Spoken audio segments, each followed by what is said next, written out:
Chers amis Témo, je suis très heureuse de vous retrouver dans le calme, sans intro, et de me représenter comme si on ne se connaissait pas. Je m'appelle Stéphanie, j'ai eu 34 ans le 20 mai passé, je suis écrivaine, autrice de 2 romans et de 27 autres projets à naître. Depuis 2024, je suis aussi la fondatrice de Littéralouve, mon entreprise, et c'est justement de cela dont on va parler aujourd'hui. Et bien sûr, quand même, un petit peu d'écriture. Littéralouve, ce sont des espaces virtuels ou réels conçus pour consacrer ensemble, en groupe, au fil des saisons. En bref, je propose des ateliers d'écriture pour révéler la plume des gens, que ce soit dans l'élaboration d'un roman ou la conception régulière d'un journal. On parle donc de mener à bien des projets de fiction ou de non-fiction. Littéralouve a 6 mois révolus et je vais partager avec vous son développement et le bilan qui en découle.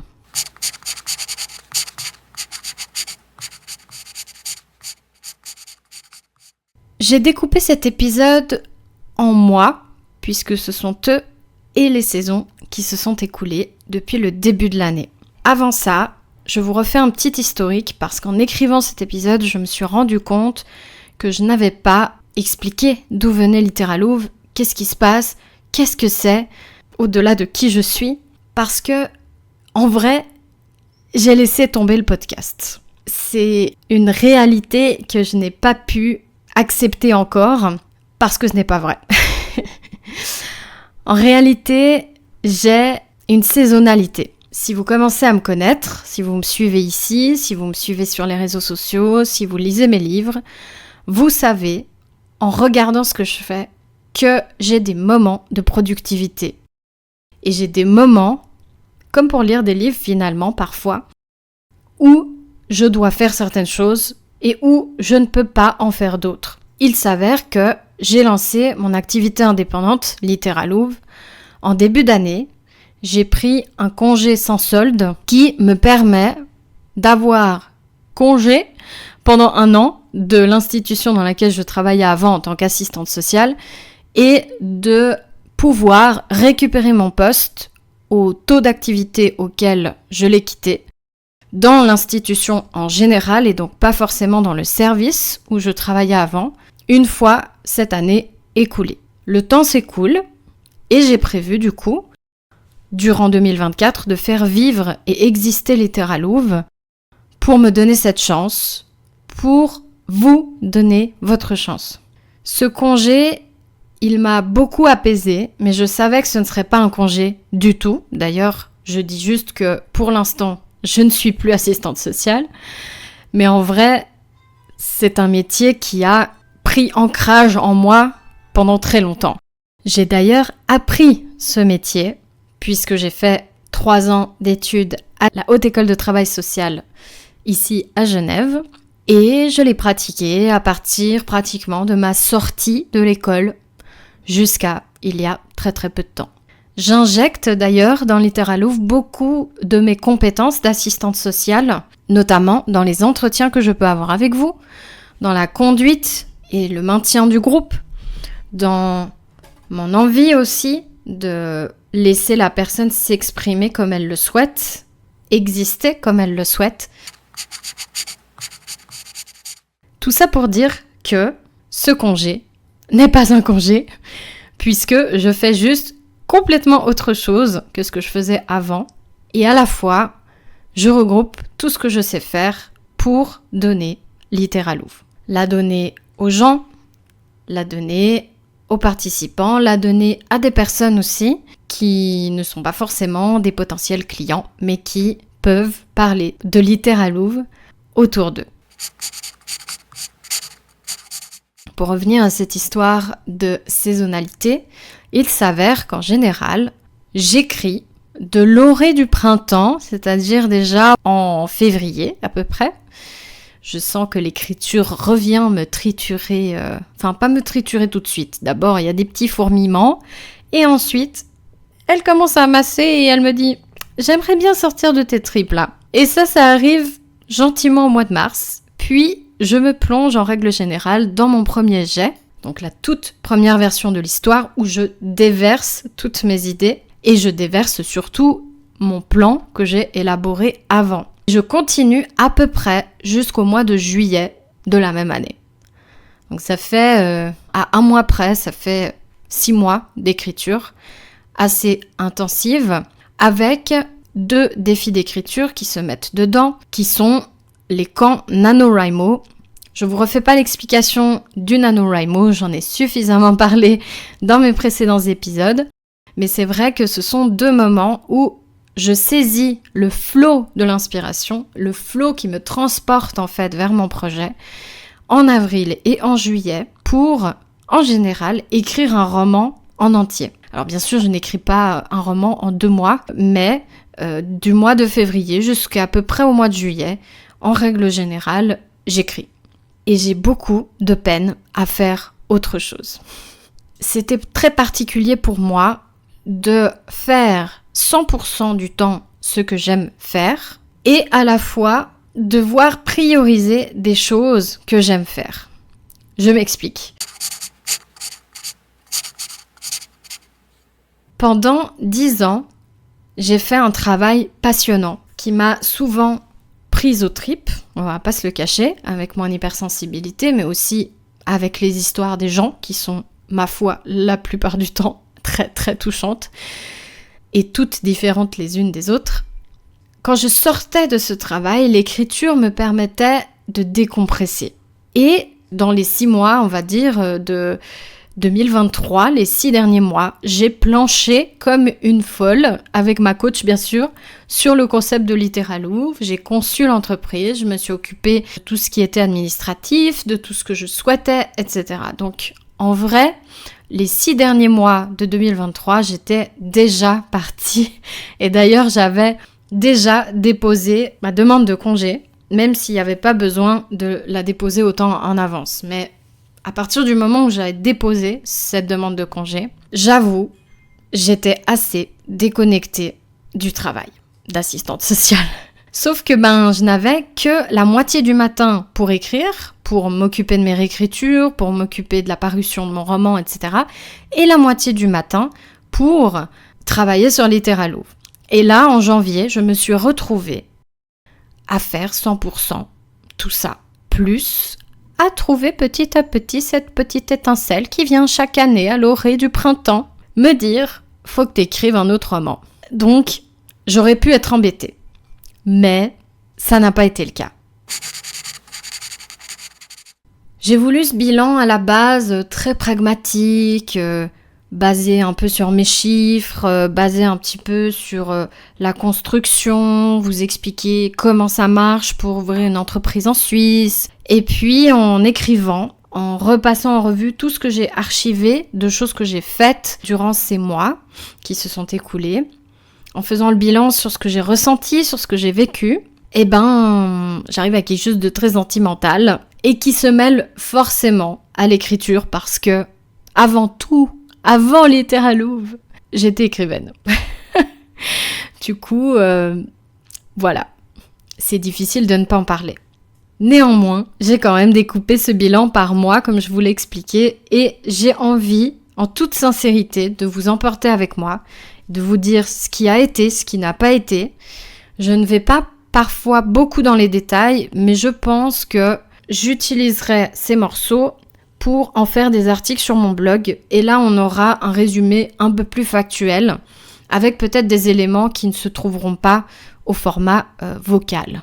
Je vous laisse donc parcourir les 6 premiers mois de l'année 2024 avec moi, aux côtés de Littéralouve et de l'écriture. Janvier 2024. Je me suis tout de suite sentie à l'aise, à ma place, et j'avoue avoir pris le temps de faire le ménage, de ranger, de mettre au propre, plutôt que chercher des clients. Comme je vous l'ai expliqué juste avant, pendant 6 mois au moins, je n'étais plus vraiment assistante sociale, j'allais faire mon travail, je faisais mon travail avec les gens et j'ai toujours été sincère avec ça. Mais en termes d'implication dans l'équipe, en termes d'implication dans mes tâches du quotidien d'assistante sociale.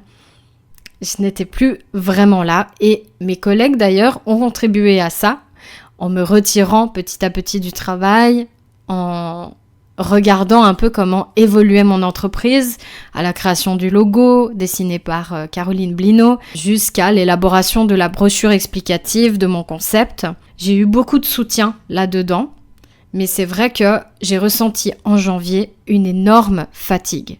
J'étais épuisée par un travail et une institution durant ces 9 longues années. J'ai parlé de 10 ans tout à l'heure parce que avant d'entrer dans la pratique en tant que professionnelle, entre guillemets, il y a des mois de stage qui sont inclus dans la formation, mais j'ai aussi travaillé un tout petit peu avant de rentrer dans cette institution. Donc j'ai eu besoin de m'approprier aussi mon chez-moi, qui jusque-là était un espace de refuge, un espace de création quand j'écrivais, un espace investi, certes, mais un espace pas à 100% investi. Et là, j'ai dû aussi passer cette étape du repos, me dire que j'allais passer 100% de mon temps, en tout cas au mois de janvier, puisque je n'avais pas pu faire la promotion de Littéralouve en amont, 100% de mon temps en face de cet écran d'ordinateur. Ce que je vous ai expliqué, c'est que justement, toute l'année 2023, je vous ai parlé des 6 derniers mois, mais en vrai, 2023 en entier était une année fastidieuse, puisque, comme je vous l'ai dit, elle a hébergé toute la conception du brainstorming à l'accouchement de l'idée de Littéralouve jusqu'à la planification d'ateliers tests pour janvier, justement. Donc, je vous ai un peu menti, j'ai dit que je n'avais pas fait de pub. Si, j'en ai fait un petit peu.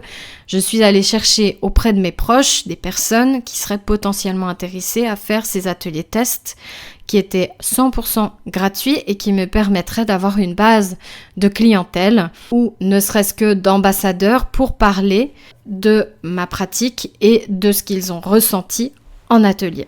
J'étais donc heureuse de créer entièrement mon agenda. En janvier, c'est la première chose que j'ai faite, de finaliser l'administratif, puisque arrivé en janvier, les institutions rouvrent, les fêtes de fin d'année sont passées, donc on peut finaliser les papiers, et de créer mes premiers contenus accompagnés par Elodie d'Agence Fred. Et je n'ai pas laissé d'ailleurs l'écriture en arrière, j'ai continué sur ma lignée de rituels de pleine lune et de nouvelle lune que je m'amuse beaucoup à faire depuis que j'ai acquis les agendas WooMoon depuis 2-3 ans maintenant, où sont suggérés tout un tas de rituels. J'ai aussi parlé de mon projet Va, qui va plutôt être sous un format de novella pour le coup. Et ce roman, il a une connexion particulière avec une vie antérieure. On y croit ou on n'y croit pas. J'avoue que même si j'écris là-dessus, je ne suis pas sûre d'y croire toujours. Mais c'est un projet qui me tient beaucoup à cœur parce que c'est suite à une expérience que j'ai vécue il y a plusieurs années. Et j'ai trouvé le moyen d'avancer ce projet un peu au fil de l'eau avec ces rituels de pleine lune et de nouvelle lune que je fais de toute façon pour moi. Et c'est souvent à ces moments-là que je suis la plus inspirée pour créer ces connexions. Donc c'est un projet qui sort des sentiers puisque, comme je vous ai dit, j'ai une saisonnalité et d'habitude j'écris, on va dire, 6 mois par année, les 6 premiers mois de l'année. Et Va, en fait, je l'ai écrit petit à petit, donc j'ai commencé à l'écrire il y a un petit moment maintenant et je n'en suis même pas à 30 000 mots. Et c'est un sujet et un projet qui est très émotionnellement solide à l'intérieur de moi, donc je tiens à ne pas bâcler, je tiens à incarner totalement ce que j'écris dans ce manuscrit et je partage son avancée, je partage tout ce melting pot d'émotions, mais je partage aussi absolument tout ce qui concerne tous mes autres projets, que ce soit Littéralouve ou mes projets d'écriture. Février 2024. Durant ce mois, j'ai vécu un truc dingue pour moi. Me rendre compte que préparer, animer et débriefer mes ateliers me donnait presque autant de joie qu'écrire. C'est totalement révolutionnaire parce que, comme je vous l'ai décrit jusqu'à maintenant, et si vous commencez à me connaître, l'écriture fait partie de moi à 100% depuis que je suis née, je pense. Et c'est le seul moyen que j'ai trouvé pour gérer mon hypersensibilité, pour gérer tous les événements dramatiques ou très heureux qui se sont produits dans ma vie. Et c'est le seul outil de médiation, puisque c'est comme ça qu'on l'appelle dans le social d'ailleurs, qui me permet à moi d'aller vers les autres sans me sentir vidée de mon énergie, avec cette partie introvertie que je porte en moi. Et quand je me suis rendu compte avec les ateliers tests que regarder les autres écrire, mais aussi préparer ce que j'allais leur faire écrire, et ensuite analyser ce qui s'est passé durant la séance, me donnait autant d'énergie presque qu'écrire, waouh, ça m'a mis une bonne claque, mais une claque très positive en fait, en mode réveille-toi, c'est là que tu dois être. C'est un mois, le mois de février, où j'ai subi des choses difficiles au niveau personnel. Et ces choses difficiles ont grandement influencé ma fatigue et donc mon implication et la gestion de cette dernière. Pour faire mes preuves, j'ai trop donné. Et au mois de mars, j'ai eu les retombées de ce mois de février très intenses. Là où janvier a été plutôt tranquille, où je me suis donné le temps de me reposer de plusieurs années à être contrainte, à être contre mes valeurs, à lutter contre une institution qui m'a, on va le dire clairement, un peu maltraitée, eh bien en février, j'ai retrouvé un rythme qui était le mien, certes. Je faisais 100% de ce que j'aimais, certes, mais c'était quand même trop. Plus le côté vraiment émotionnel à côté, à gérer avec ces choses qui me sont arrivées et qui ont fait que, voilà, j'ai été assez fatiguée au mois de février. Mais février, c'est aussi le mois où je me suis remise à écrire et où j'ai mis de côté, un peu officieusement, pour commencer, le projet VA, pour aller vers mon projet Fantasy. Ce projet Fantasy, il a pris de plus en plus de place et il a pu finalement éclore aussi au mois de mars. Et février, c'était aussi des moments très forts comme renvoyer la réédition de mon premier roman en maquettage auprès de Caroline Blino à nouveau. Des premières larmes d'une participante aussi aux ateliers d'écriture, donc des moments intenses, des moments très émotionnels, des moments qui ont validé finalement ma légitimité à animer ces ateliers pour accueillir des moments comme ça. Et puis, gentiment, le bain dans une toxicité personnelle qui m'a demandé beaucoup de travail durant le mois de février, mars et avril, jusqu'à arriver au mois de mai, j'en parlerai après, où là, j'ai pu vraiment prendre de la distance avec ça. Mars 2024. Vous vous souvenez que j'ai trop donné ? Eh bien, ce mois-ci, c'était énorme fatigue, problème de sommeil, stress plus, crise d'endométriose alors que j'allais mieux après mon opération du mois de juin 2023. C'était le mois de mars, un énorme coup dur et en même temps, une énorme satisfaction de retrouver ce dont j'avais besoin. En plus, pour continuer sur le négatif, après on part sur le positif, je suis tombée malade au milieu du mois. Donc au début du mois, il y a eu le Salon du Livre de Genève. Ensuite, je suis tombée malade et j'ai vraiment payé le fait de m'être moins écoutée en fait. J'en ai payé le prix au point de ne pas pouvoir mener les 2 derniers ateliers tests dans les 2 groupes que j'avais constitués. Et j'ai fini en fait d'accompagner ces personnes d'une façon un peu abrupte en disant « Je suis désolée, je suis malade, je vous transmettrai les exercices pour que vous puissiez continuer la prochaine fois, mais il n'y aura pas de prochaine fois avec moi, ce sera tout seul dans votre coin. » C'était un peu dur. C'était un peu dur cette remise en question. Après le Salon du Livre de Genève qui était absolument extraordinaire. Et d'ailleurs, au début du mois de mars, Littéralouve était un petit peu de côté. Je me suis beaucoup concentrée sur mes livres, sur cet événement qui était formidable.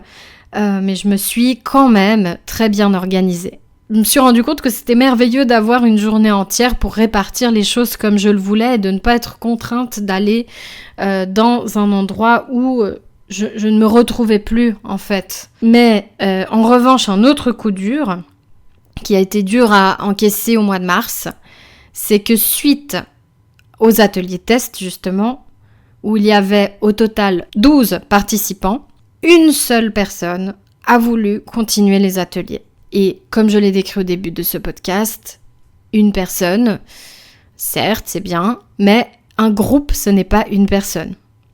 Donc je me suis retrouvée confrontée, alors que j'imaginais que ces groupes tests pourraient continuer, voire même une petite partie de ces groupes pour refaire un groupe, mais non. Donc j'ai dû me confronter au fait que non seulement je n'avais pas de clients et je n'avais pas anticipé vraiment la chose, même si j'ai continué à faire de la pub, et j'ai dû me confronter au fait que le public que j'avais pris pour ces ateliers tests n'était pas la bonne cible, on va dire.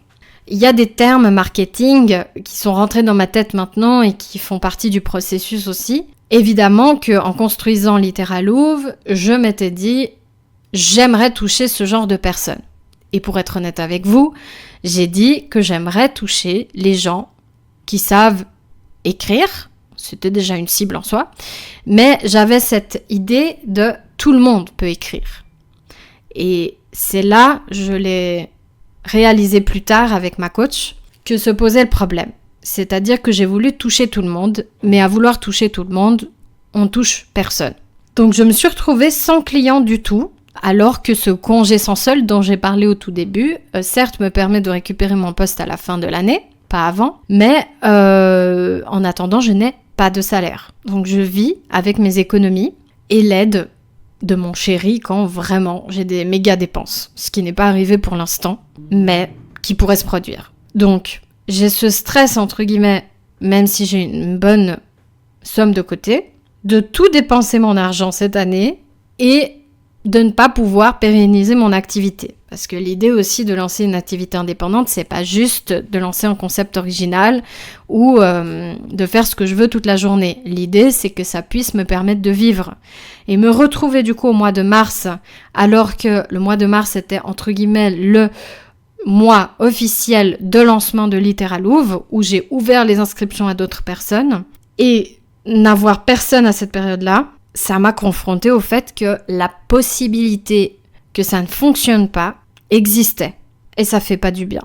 Ça fait pas du bien quand on croit à fond à notre concept, quand on fait des ateliers tests et qu'on voit la plus-value de ces ateliers sur les gens et que ces gens ne veulent pas continuer. Attention, je ne reproche à personne de ne pas avoir continué. Et d'ailleurs, ces personnes m'ont permis ensuite d'utiliser des cas concrets d'analyse pour aller vers ma cible et aussi pour nourrir un outil que j'ai repris de ma vie d'autrice, la newsletter. Je l'ai mise en place au mois de mars et c'est un bonheur à chaque fois de l'écrire. Elle paraît une fois par mois. C'est un lien plus intimiste qu'on va avoir ensemble, mais néanmoins quand même proche de mon activité, donc du côté professionnel de Littéralouve, avec des conseils d'écriture, mais aussi ce que j'aime faire, c'est-à-dire raconter l'histoire des gens. Donc je raconte l'histoire des différentes personnes qui participent à mes ateliers. Et vous pouvez avoir du coup en avant-première dans cette newsletter qui paraît en fin de mois, les places disponibles pour les ateliers suivants. Donc je voulais un moyen de communiquer. Je connaissais déjà la plateforme qui me propose de faire cette newsletter avec mon compte d'autrice. Donc, je me suis réapproprié l'outil, je l'ai personnalisé et je l'ai lancé avec Littéralouve. Et c'est parce que je restais convaincue d'être à la bonne place tout le long de ces ateliers et au vu des retours et des bienfaits perçus aux ateliers que j'ai pu m'accrocher, que j'ai pu ne pas prendre trop mal ce manque d'inscription. Et j'avoue, eu tendance à fuir un peu dans l'écriture, dans ma saisonnalité. Donc, j'ai commencé l'écriture de mon projet fantasy et j'ai retrouvé l'écriture pour me retrouver moi. Je me suis concentrée sur ça aussi pour me consoler en me disant que si j'avais eu, c'est bizarre de se dire ça, mais si j'avais eu autant de clients que ce que j'imaginais avoir, puisque j'avais fait des prévisions, pour calculer un peu le budget qu'il me faudrait cette première année, eh bien, je n'aurais pas pu écrire. Alors que là, au final, j'ai carrément respecté ma saisonnalité. Ça ne veut pas dire que les mois qui ont suivi, ou le mois de mars, je n'ai rien fait pour Littéralouve. Au contraire, j'ai trimé d'autant plus pour essayer de trouver le problème, analyser, trouver des solutions. Mais le fait que ça n'aboutisse pas, ça m'a permis de gagner du temps et je suis devenue une éternelle optimiste. Voilà, c'est la morale de l'histoire. Non, en vrai, ça m'a permis de gagner du temps et d'utiliser le temps où je n'avais pas de clients pour écrire. C'est quelque chose que je n'avais pas retrouvé depuis longtemps parce que en 2022, j'avais enchaîné l'écriture de mon 3e roman qui sortira l'année prochaine. Et en fait, c'était très fastidieux pour moi de l'écrire parce que mon premier roman est sorti en mai 2022 et c'était pile dans le moment du flow dont je vous parlais avant. Et qui n'a pas pu être exploité à ce moment-là parce que j'étais sursollicitée avec la sortie de mon bouquin et je devais être présente sur les réseaux, etc. J'en ai déjà parlé. Et donc là, j'avais rien. Je pouvais décider, certes, de faire mon travail, de continuer de prospecter, etc. pour trouver des clients, mais aussi, et j'avais le temps de le faire, d'écrire. Un projet qui me faisait de l'œil depuis très longtemps dans la liste des 27 que je dois écrire dans ma vie. Et dans le jargon entrepreneurial, on parle du pourquoi, souvent. Le pourquoi qui est la raison qui nous amène à créer notre entreprise. Étrangement et paradoxalement, j'ai retrouvé mon pourquoi à ce moment-là, même complètement perdu dans ce jargon, dans ces moments difficiles où je me disais, bon, ça va être chaud quand même, et ces moments perdus dans l'écriture.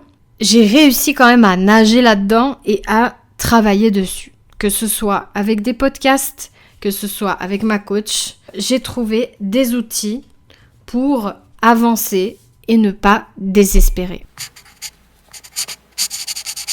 Avril 2024. Le mois d'avril a été une renaissance.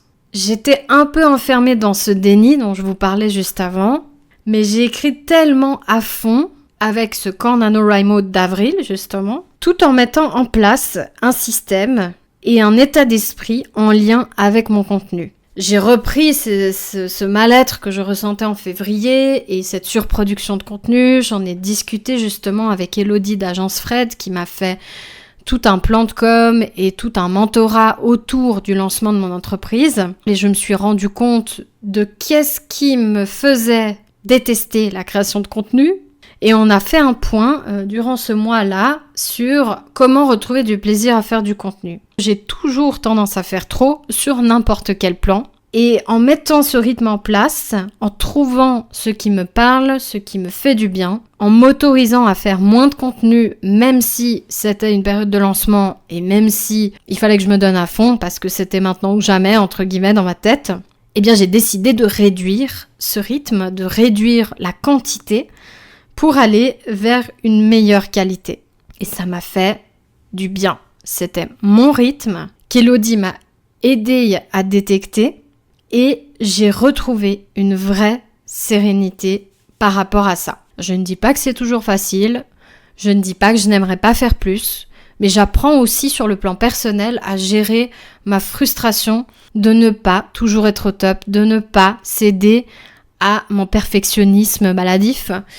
Et ça me fait grandir, mais sur tous les plans. Du côté perso, j'ai pu commencer mon potager avec mes voisines. J'en parle aussi beaucoup sur Patreon et même sur les réseaux. Je vous ai emmené il n'y a pas très très longtemps visiter ce potager qui me fait grand bien. J'ai pu aussi voir mes proches, suivre des formations ou des workshops liés au business, puisque je fais partie d'une communauté qui s'appelle les Genuine et qui est une communauté d'entrepreneurs suisses à la base, mais qui s'est répandue en fait en France, en Belgique, ailleurs en Europe et qui dispense des workshops, etc. Et je me suis aussi acheté un bundle catching qui normalement sort chaque année avec 14 formations sur tous les sujets. Il y a autant élaborer sa première formation, objectif inbox zero, objectif je fais ma pub, objectif ne pas être en burn-out en entreprise. Voilà, donc j'ai craqué, ça m'a coûté 200$ puisque l'organisatrice de ce bundle est canadienne. Donc j'ai profité aussi de ce temps dont je disposais, bien sûr pour écrire, mais aussi pour me former et continuer à absorber cette légitimité finalement que j'avais déjà, mais qui, à mon sens, méritait encore plus d'être valorisée. Aussi, j'ai commencé la promotion d'un atelier en collaboration avec mon ami Racha qui s'appelle « Quand le tarot rencontre la plume ». Et tout a été très fluide dans l'organisation. Déjà parce que on s'entend bien de base, mais aussi dans le travail, visiblement. La conception nous a beaucoup hypé toutes les deux. On était très enthousiastes de lancer ça, de combiner le tarot qui apporte beaucoup de messages à l'écriture qui permet de les déposer sur la feuille. J'étais assez étonnée de la vitesse à laquelle on a rempli cet atelier. Et j'étais assez contente et satisfaite. Ça, j'ose le dire que je suis fière de ça, parce que ça faisait partie de mes craintes profondes que Racha soit la seule à amener sa clientèle à l'atelier. Mes ateliers n'attiraient pas les gens. Et en fait, j'ai pu moi-même amener des personnes à cet atelier et je pense qu'on doit être moitié-moitié. Et donc, début du mois de mai, le groupe était constitué. On a pu tout préparer en amont. Et par ces inscriptions, beaucoup de questions sont arrivées dans ma tête. Comme, pourquoi je ne peux pas remplir mes sessions individuelles alors que ça roule quand je collabore avec quelqu'un.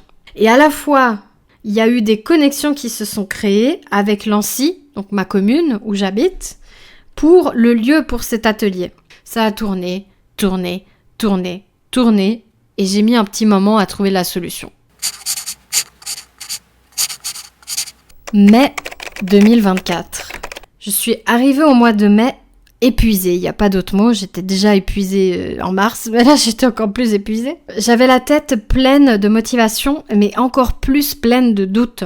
J'ai dû gérer un dernier élan toxique par rapport aux problèmes personnels dont je vous ai parlé tout à l'heure, et je l'ai fait tellement sereinement pour entamer la suite que je me suis dit que là j'avais parcouru quand même un sacré chemin et que toute cette histoire d'entrepreneuriat, de personnes, d'écriture, tout se combinait pour que j'aille mieux. Néanmoins, j'allais entamer au mois de mai mes premières vacances en tant qu'indépendante. Autant dire que j'ai quand même travaillé sur certains trucs parce que les indépendantes et indépendants qui vont écouter ce podcast sauront de quoi je parle. On ne s'arrête jamais vraiment, surtout quand on est seul à bord.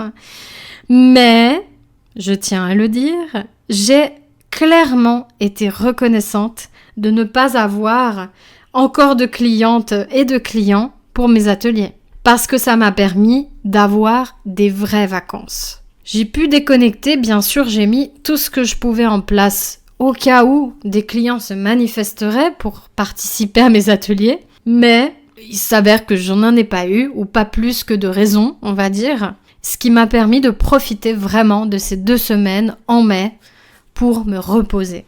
Et ressentir cette reconnaissance, alors que finalement on pourrait se dire mais c'est la catastrophe, on est en mai, ça fait bientôt 6 mois que j'ai lancé mon entreprise, j'ai toujours pas de clients, comment est-ce que ça va faire? Enfin, je vais bouffer toutes mes économies, j'aurai pas de clients jusqu'à la fin de l'année, ça veut dire qu'il faut que je reprenne mon job, mais j'ai pas envie, mais en même temps je peux pas rester sans revenu.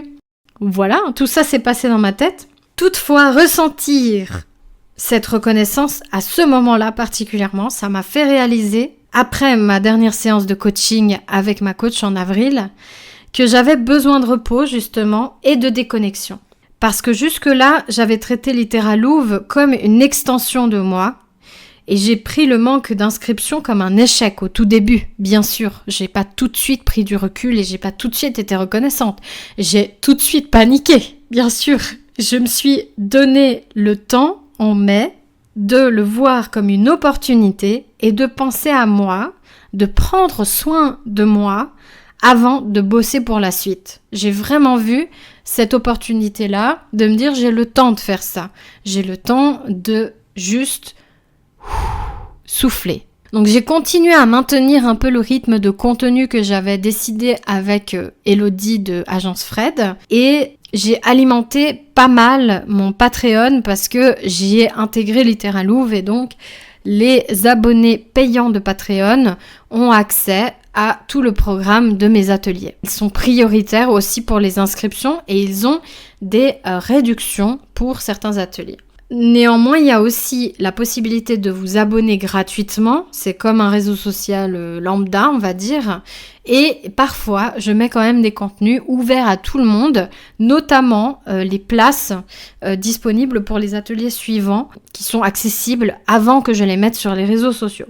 Donc, je le répète encore une fois, n'hésitez pas à nous rejoindre là-bas. Je mets beaucoup de contenu. Et ce sont des contenus vraiment beaucoup plus approfondis que ce que je peux mettre sur Instagram, par exemple, ou sur Facebook. Est-ce que vous avez senti que ce mois de mai, il est passé très très vite ? Ouais, c'était pareil dans ma tête. Vous voyez, le temps d'un claquement de doigts comme ça, c'était le mois de juin. Le mois de juin 2024. J'ai commencé le mois de juin dans la gratitude, après beaucoup de remises en question et de travail sur le marketing. C'était une angoisse totale, ce marketing. Parce qu'évidemment, je ne pouvais pas rester sans rien faire. Il fallait quand même que je trouve une solution, que je trouve des moyens pour faire venir les gens et que je puisse aussi mettre en place des choses pour dégager des revenus. Donc ma coach m'a donné une énorme brochure sur le marketing qui n'était pas du tout accessible. Et je vais vous révéler le truc, l'univers m'a envoyé des messages. Cette brochure, elle est restée 1 mois sur mon bureau sans que je n'arrive à l'ouvrir. La seule fois où je l'ai ouverte, j'ai éclaté en sanglots parce que c'était l'angoisse, le marketing. Pour moi, qui aime accompagner les gens, qui aime voir l'émotion s'imprimer sur les gens, qui aime voir les gens écrire, me mettre dans une brochure pour vendre... C'était vraiment difficile. Et pourtant, je me suis désensibilisée à ça, justement avec des témoignages d'entrepreneurs, avec de la théorie, avec ce coaching que j'ai mis en place aussi pour pouvoir me mettre dans cette position d'entrepreneur et pas seulement d'accompagnante. Mais même comme ça, avant de le vivre, avant de pleurer sur cette brochure, je n'avais pas réalisé à quel point le marketing était violent pour moi. Et j'ai traversé ce processus un petit peu comme j'ai traversé celui du contenu. D'un coup, quelques jours avant que je doive parler à ma coach pour ce dernier bilan, j'ai eu une illumination et avant ça encore, j'ai eu des signes de l'univers. Je ne sais pas comment vous voulez les appeler, mais j'ai eu des signes de l'univers et j'ai eu des mails qui parlaient exactement de la même chose. Donc c'est des newsletters auxquels je suis abonnée, mais sous un format vulgarisé. Et en fait, dans ma tête, ça s'est débloqué. Et bizarrement, d'un coup, j'ai compris la brochure. Alors que j'avais commencé à la lire et que chaque mot inscrit dans cette brochure, pourtant il n'y avait pas de langage hyper soutenu ou des mots un peu bizarres, je n'arrivais pas à comprendre ce que je lisais. C'était quelques jours avant le dernier rendez-vous avec ma coach où j'ai pu vraiment faire un bon bilan de tout ce que ça m'avait fait, de pourquoi c'était violent aussi le marketing pour moi et ce qui m'a permis aussi de redéfinir ma cible. Ainsi que de recevoir des premiers intérêts aussi externes, c'est-à-dire soit d'inconnus, soit de personnes que je connais très très mal, qui soit ont donné lieu à des potentiels projets pour cet été ou pour l'automne, soit en tout cas ouvert la porte, même si ça n'a débouché sur rien, de la confiance en moi. C'est-à-dire que j'ai trouvé vraiment le problème en me disant « ce n'est pas mon concept, ce n'est pas Littéralouve le problème. Le problème, c'est le marketing, la façon dont j'ai ciblé les personnes que je dois toucher et surtout, j'ai arrêté de me dire que le contenu que je fais sur Internet va m'amener des clients. Et alors là, toutes les portes se sont ouvertes, bizarrement, alors que j'en ai fermé. J'ai ressenti un genre de soulagement. Tout ça mêlé au début de l'atelier avec Racha, qu'on a pu continuer. Donc c'est un atelier sur 2 pendant 4 fois. Et c'était la preuve de la confiance qu'on peut mettre dans un groupe, de partage. Il y a eu des moments très émotionnels, des moments très intimes en fait entre les participants, des moments que je ne pensais pas vivre forcément, mais qui me surprennent à chaque fois. Et ce sont tout ça, autant d'éléments qui m'ont challengée, bien sûr. J'ai pas traversé la tempête très facilement, mais ça m'a donné en fait beaucoup de force. Énormément de force dans mon processus d'entrepreneur. Et d'écrivaine aussi, bien sûr. Et j'ai d'ailleurs noté une phrase dans mon agenda qui résonne encore à l'aube de juillet. Même si c'est lent, j'avance. Et c'est là-dessus qu'on a d'ailleurs conclu avec ma coach en mode il me faudra plus d'1 an, plus de 12 mois de ce congé pour développer Littéralouve, comme elle mérite d'être développée. Alors bien sûr, il faut que j'en discute, parce que c'est quelque chose qui va amener beaucoup de questionnements, beaucoup d'insécurité, mais je travaille toujours sur moi, je n'arrête jamais, c'est la raison pour laquelle je suis aussi tout le temps fatiguée, mais c'est un autre problème. Mais je suis convaincue, et depuis le début, et je vous le dis depuis le mois de janvier, alors écoutez, je sais que c'est là ma place. Je sais que ma place, elle est parmi des gens pour écrire. Donc j'avance, lentement, mais sûrement. Et c'est ma devise depuis que je suis née, je crois. Pareil que l'écriture. Après ces 6 mois d'aventure Littéralouve, je prends conscience surtout que je n'ai jamais reculé. Quand je regarde tout ce que j'ai fait, même s'il y a eu des hauts et des bas, ça c'est sûr, c'est indéniable, et je vais pas me le cacher que parfois c'était difficile, je n'ai jamais fait un pas en arrière. Peu importe les investissements, qu'ils soient financiers, personnels, relationnels, rien n'a été perdu. Et quand je regarde, et ce que je me répète depuis le début de l'année, c'est que à chaque fois que je mets de l'argent dans une formation, ce n'est pas perdu, c'est de l'investissement. À chaque fois que je ne perds pas mon temps avec quelqu'un de toxique, ce n'est pas perdu. Je ne perds pas cette personne, je gagne en maturité, je gagne en alignement. Et à chaque fois surtout que j'archive une semaine de travail, que je me rends compte du chemin parcouru, que je m'accorde un moment de gratitude, que je prends du plaisir à écrire, que je prends du plaisir à créer Littéralouve ou à voir les gens s'approprier Littéralouve, c'est du bonus. Bien sûr que je ne pourrais pas vivre éternellement sans argent.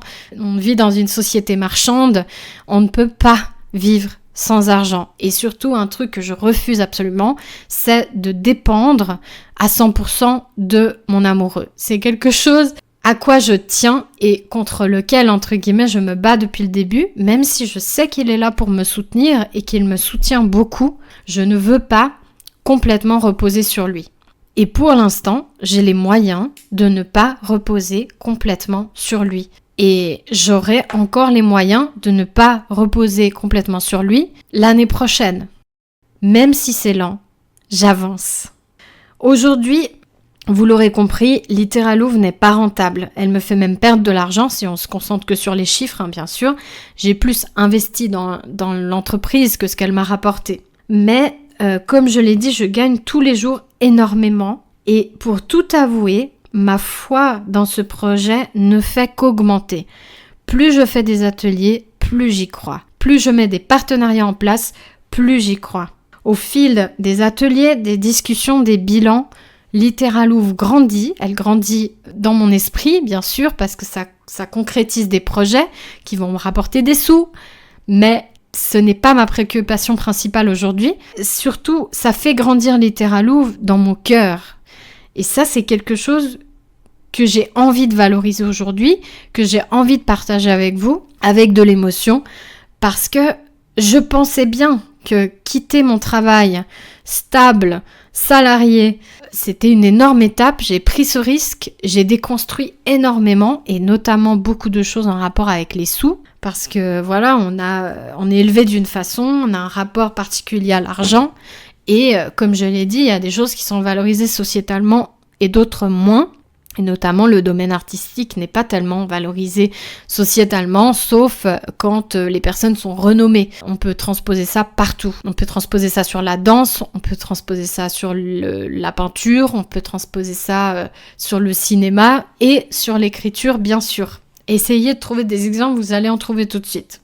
En début d'année, j'avais posé un mot et un thème dans mon agenda qui était le mot tendresse. J'en avais furieusement besoin à ce moment-là. J'avais besoin aussi de m'accorder cette tendresse. Et je crois que c'est ce que mon entreprise veut et doit distribuer. Il y avait la notion personnelle, bien sûr, mais je crois que avec tout ce que j'investis dans mon entreprise, y compris de la tendresse, c'est comme ça qu'elle grandit et c'est comme ça qu'elle grandira et qu'elle distribuera cette tendresse. Je vais vous distribuer de la tendresse encore, en tout cas 6 mois. Et on va se retrouver dans 6 mois pour le bilan de l'année. Cette année complètement dingue qui passe à une allure folle. Mais j'ai hâte de vous dire ce qu'il en est de Littéralouve à ce moment-là. Et puis en attendant, je vais distribuer cette tendresse sous plein de formes différentes.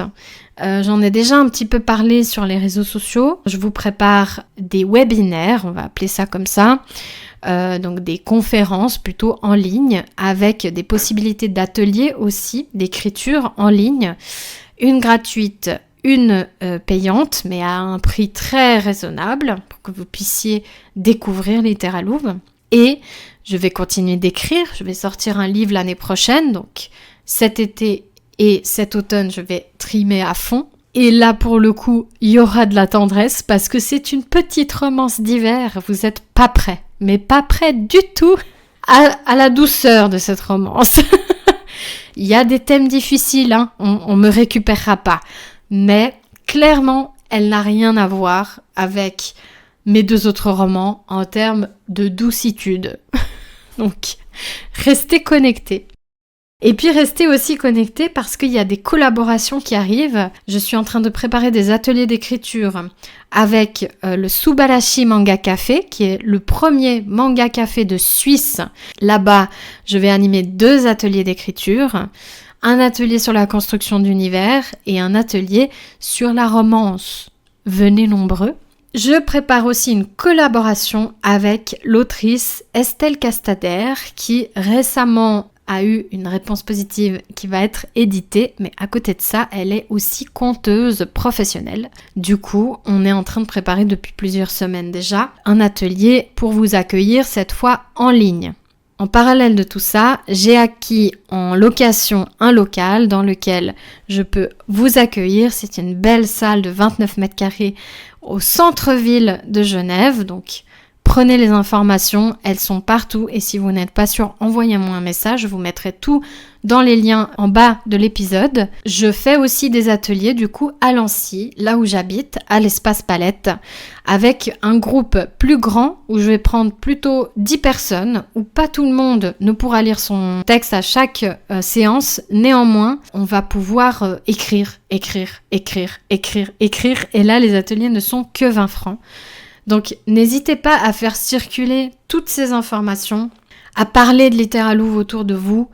Essayez aussi, pour que je conclue cet épisode dans la sérénité, de penser juste là, pendant 2 minutes, allez on va dire 30 secondes pour être sympa, s'il n'y a pas quelqu'un qui serait un peu geek sur les bords, qui serait un peu fan de pop culture, qui serait un peu fan de romance, qui aimerait toujours écrire son histoire, mais qui n'ose pas ou qui ne sait pas par où commencer. Essayez de vous dire, est-ce qu'il n'y a pas une personne qui aime beaucoup écrire, mais qui garde tout pour elle, mais vous savez qu'elle écrit quelques mots dans un carnet de temps en temps? Et est-ce que vous pensez pas à quelqu'un qui aimerait écrire, je sais pas, sur un sujet de société, qui voudrait partager des articles sur son blog, mais qui n'arrive pas à s'accorder le temps pour le faire? Réfléchissez-y, cherchez cette personne et parlez-lui de Littéralouve. Je suis sûre que parmi toutes les personnes que vous connaissez, de près ou de loin, il y en a au moins une qui serait intéressée par cet espace, par ce temps accordé à soi, ce temps plein de tendresse. Vous l'avez ? Je vous laisse du coup lui envoyer un message, lui donner mon contact que je vais remettre dans les notes en bas de l'épisode. Et puis je vais vous laisser aussi vous abonner à ce podcast parce que nous sommes au mois de juillet quand ce podcast, cet épisode paraît. Le mois de juillet va être concentré sur l'écriture bien sûr, le mois d'août peut-être aussi, mais après il y a l'automne.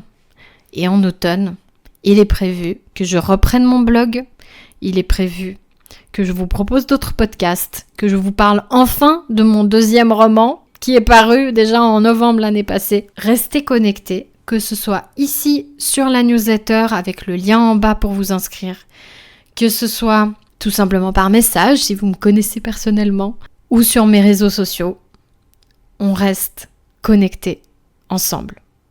Parce que c'est ça une meute aussi, La meute, c'est pas seulement un groupe à un moment donné, ou c'est pas seulement plusieurs groupes à différents moments, mais c'est toutes les personnes autour de moi, autour de Littéralouve, qui font de Littéralouve ce qu'elle est. Mon entreprise, bien sûr, mais aussi un petit bout de mon cœur. Je vous souhaite tout de bon jusqu'à la prochaine fois. Je vous remercie d'avoir écouté ce bilan jusqu'au bout et j'espère qu'on va se retrouver très vite. À tout bientôt et surtout, à bientôt entre nos lignes. Ciao, ciao!